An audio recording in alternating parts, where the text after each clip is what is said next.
శ్రీమాత్రే నమ. జయ గురు దత్తాత్రేయ నమ.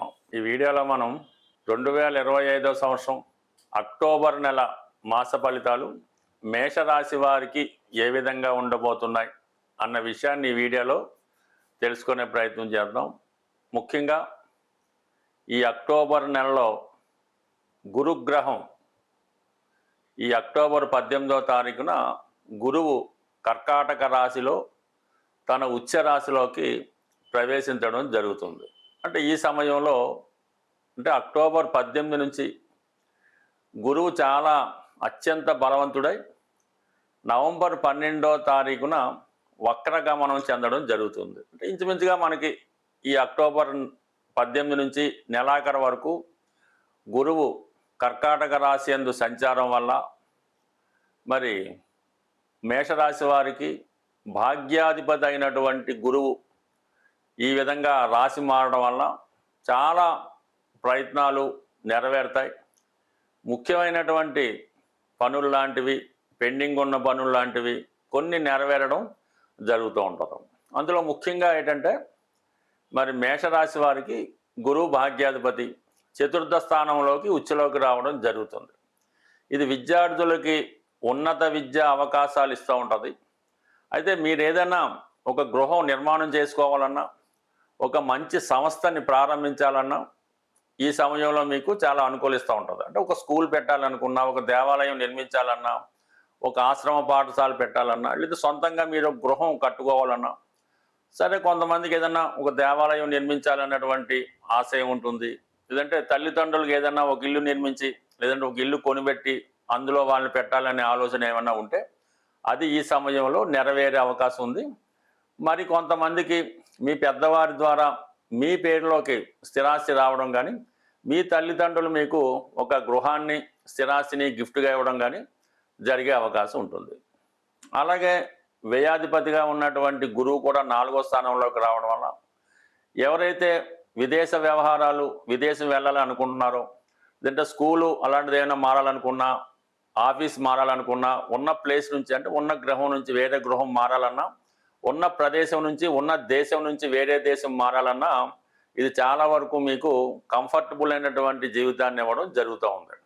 ఎస్పెషల్లీ ఈ మేషరాశి వారికి ఎవరైతే కొద్దిగా దూర ప్రాంతంలో విదేశంలో కొన్ని ఉద్యోగపరమైన ఇబ్బందులు లేదంటే అక్కడ సెటిల్మెంట్ విషయంలో కొన్ని ఇబ్బందులు ఏవైనా ఉంటే వారికి ఖచ్చితంగా ఈ అక్టోబర్ 18 తర్వాత కంప్లీట్గా మీ ఉన్నటువంటి సమస్యలు సాల్వ్ అవుతాయి. అక్కడ మీరు ఏదైనా ఒక స్థిర నివాసం ఏర్పరచుకోవడానికో, స్థిరమైన ఉద్యోగంలో చేరడానికో ఈ గ్రహస్థితి మీకు అనుకూలంగా రావడం జరుగుతుంది. అంటే కేవలం గురుబలమే కాకుండా ప్రస్తుతం మీకు ఈ అక్టోబర్ 15వ తారీఖు వరకు కూడా 6వ స్థానంలో రవి సంచారం బుధుడితో కలిపి ఉండడం వల్ల సాధారణంగా ఎలా ఉంటుందంటే ఈ రవి 6వ స్థానంలో ఉన్నప్పుడు శత్రువులపై విజయం లభిస్తూ ఉంటుంది. ఎటువంటి కోర్టు సమస్యలు ఉన్నా, ఎటువంటి ఆర్థిక లావాదేవీలు ఉన్నా, లేదంటే ప్రభుత్వ వారితో కానీ, ప్రభుత్వ అధికారులతో కానీ, తండ్రి గారితో కానీ ఏదైనా విభేదాలు సమస్యలు లాంటివి ఉన్నా అవి చాలా వరకు పరిష్కారం అవడం జరుగుతూ ఉంటాయి. విద్యార్థులు లేదంటే నిరుద్యోగులు ఏదైనా ఇంటర్వ్యూకి వెళ్ళినప్పుడు కంప్లీట్గా మీ యొక్క సక్సెస్ అన్నది ఈ సమయంలో రావడం జరుగుతూ ఉంటుంది. అలాగే ఎక్కువగా క్రీడా రంగంలో ఉన్న, రాజకీయ రంగంలో ఉన్న మీకు సక్సెస్ అన్నది చాలా బలంగా ఉంటుంది. ఎందుకంటే ఈ సమయంలో రాశ్యాధిపతిగా ఉన్నటువంటి కుజుడు రాశిని వీక్షిస్తూ ఉన్నాడు. ఇందులో ఒక ఏదైనా స్టామినా ఏర్పడుతూ ఉంటుంది.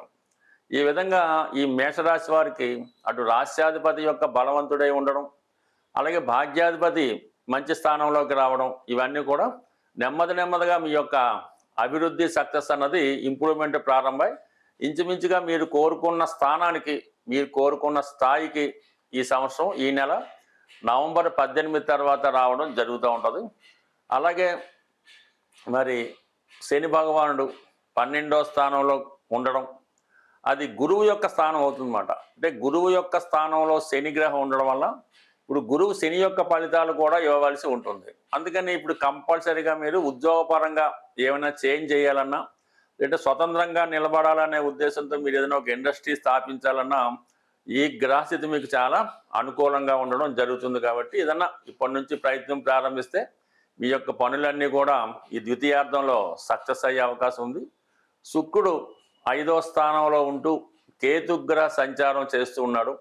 అందువల్ల మీరు ఏదన్నా ఆర్థిక సంబంధించిన విషయాల్లో ఫైనాన్స్ ప్లానింగ్ అన్నది చాలా కరెక్ట్గా పెట్టుకోవాలన్నమాట. ఎందుకంటే ధన సప్తమాధిపతి ధనకారకుడు శుక్రుడు కేతువుతో కలిసి ఉన్నప్పుడు మనం అనుకున్న సమయానికి మన కుటుంబ సభ్యులు కానీ మీ జీవిత భాగస్వామి కానీ సమయానికి సహకరించకపోవచ్చు. ఈ కేతు ఉన్నప్పుడు ఎలా ఉంటుంది, మనం ఏదో ఎక్స్పెక్ట్ చేస్తాం, ఆ సమయంకి డబ్బులు వస్తాయి, అంటే ఈ పని వాళ్ళు చేసి పెడతారు అని మనం ప్రొసీడ్ అవుతుంటాం. కానీ చివరి నిమిషంలో ఆఖరి క్షణంలో వాళ్ళు దాన్ని డ్రాప్ చేయడం కానీ పని అవ్వలేదని కానీ మమ్మల్ని నిరుత్సాహపరచడం జరుగుతూ ఉంటుంది. ఈ కారణం వల్ల మీరు ఫైనాన్స్ విషయంలో ముందుగానే ప్లాన్ చేసుకోండి. ఏదైనా ముఖ్యమైన కార్యక్రమాలు ఇతరుల మీద ఆధారపడకుండా స్వతంత్రంగానే మీకు మీరుగానే ప్లాన్ చేసుకుంటేనే తప్ప మీకు ఈ సమయంలో మీరు అనుకున్నటువంటి కార్యక్రమాలు పూర్తవడం ఇబ్బంది కలుగుతూ ఉంటుంది. కాబట్టి ఏదైనా స్వయం కృషితోనే మీ ప్రయత్నాలు ప్రారంభించండి, ఇతరుల మీద ఆధారపడవద్దు. కానీ మీ లక్ బాగుంది, ప్రస్తుతం మీరు ఎక్కడికి వెళ్ళినా ఏది స్థాపించినా అది 100% పూర్తవడం జరుగుతుంది. మనం గోచార ఫలితాలు తెలుసుకునే ప్రయత్నంలో కేవలం మీ యొక్క చంద్రుడి యొక్క స్థితిని ఆధారంగా తీసుకుని మాత్రమే మిగతా గ్రహాలు సంచారాన్ని మీకు తెలియజేయడం జరుగుతూ ఉంటుంది. ఇందులో చెప్పిన ఫలితాలు చాలా వరకు జరగవచ్చు, జరగకపోవచ్చు. అయితే ఎలాగైతే చంద్రుడి యొక్క రాశి ఉంటుందో మిగతా రాశుల మీద కూడా, అంటే బుధుడు శుక్రుడు ఈ రాశుల వారి మీద కూడా ఈ గ్రహాలు మారినప్పుడు దాని ప్రభావం కనబడుతూ ఉంటుంది.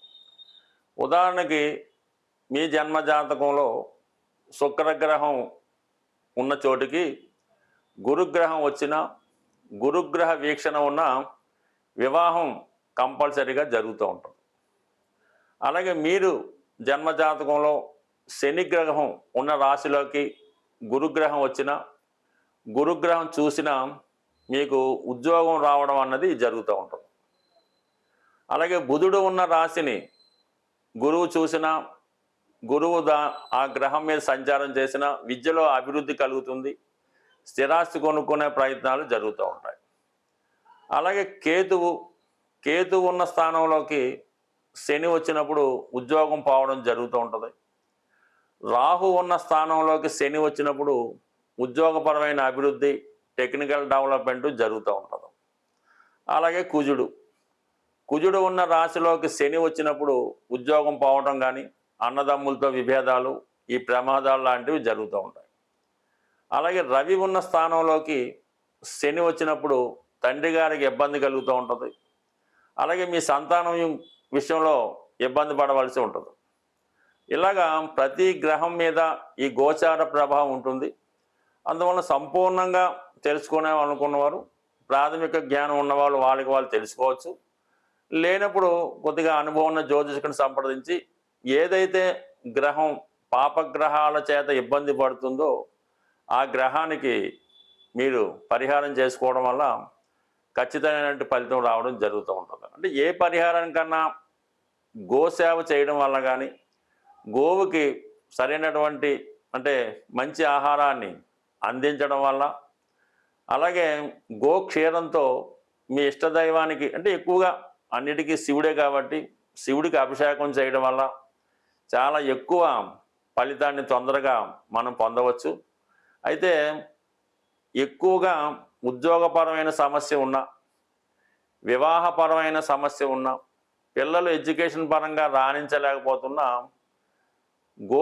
అంటే గోవులకి పచ్చగడ్డి పెట్టడం వల్ల మీ యొక్క సమస్య పరిష్కారం అవుతూ ఉంటుంది. అంటే కొన్ని పట్టణాల్లో అది దొరకడం కష్టం, కానీ ఏదో విధంగా సేకరించి, అంటే ఒకేసారి ఎక్కువ గోవులకి ఈ పచ్చగడ్డిని ఇవ్వాల్సి ఉంటుంది. నామకాహ ఏదో కొద్దిగా పచ్చగడ్డి తెచ్చి ఒక ఆవు పెడితే దాని ఫలితం అయితే కనబడదు.